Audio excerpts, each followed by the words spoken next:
बीड जिल्ह्यातील मस्साजोग सरपंच पोटनिवडणुकीसाठी एकूण 5 अर्ज दाखल। दिवंगत सरपंच संतोष देशमुख यांच्या पत्नी अश्विनी देशमुख निवडणुकीच्या मैदानात।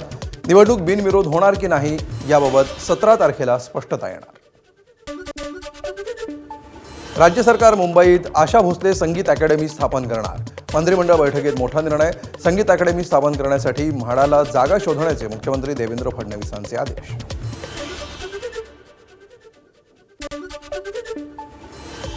प्रहारचे नेते बच्चू कडू थेट माउंट एव्हरेस्टवर। भगवद्गीता आणि संविधान घेऊन बच्चू कडूंनी गाठलं माउंट एव्हरेस्ट बेस कॅम्प।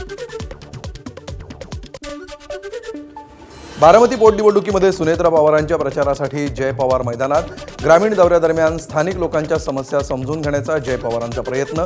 तर निंबोडी गावामध्ये अजितदादांच्या आठवणींना उजाळा देताना जय पवार भावूक।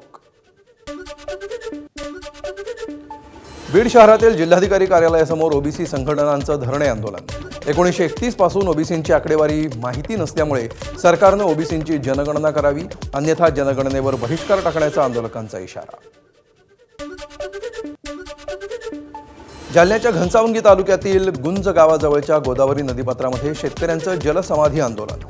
2025 मधील अतिवृष्टी आणि ढगफुटीच्या काळात चुकीचे पंचनामे करणाऱ्या अधिकाऱ्यांना निलंबित करा, आंदोलकांची मागणी। रांजणगाव गणपती मंदिर 15 एप्रिलपासून 31 जुलैपर्यंत दर्शनासाठी बंद राहणार। गाभाऱ्याचं संवर्धन आणि मंदिराच्या डागडुजीसाठी मंदिर बंद राहणार। पुरातत्व विभाग आणि रांजणगाव ग्रामस्थांमधील बैठकीनंतर निर्णय। आमच्या बंदरांना धोका झाल्यास पर्शियन आखात आणि ओमानच्या उपसागरातील एकही बंदर सुरक्षित राहणार नाही। अमेरिकेचे अध्यक्ष डोनाल्ड ट्रम्प यांच्या नाकेबंदीच्या घोषणेनंतर इराणचा इशारा।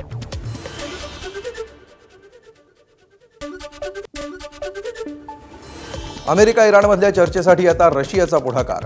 इराणच्या पेजेस्कियान यांच्याशी पुतीन यांची फोनवरून चर्चा।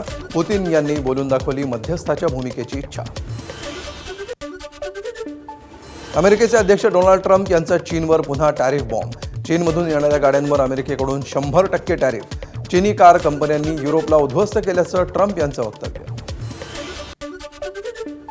राजस्थान रॉयल्सचे मॅनेजर रोमी भिंदर यांना बीसीसीआयची नोटीस।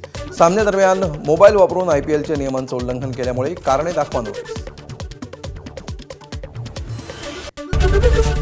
एबीपी माझा, उघडा डोळे बघा नीट।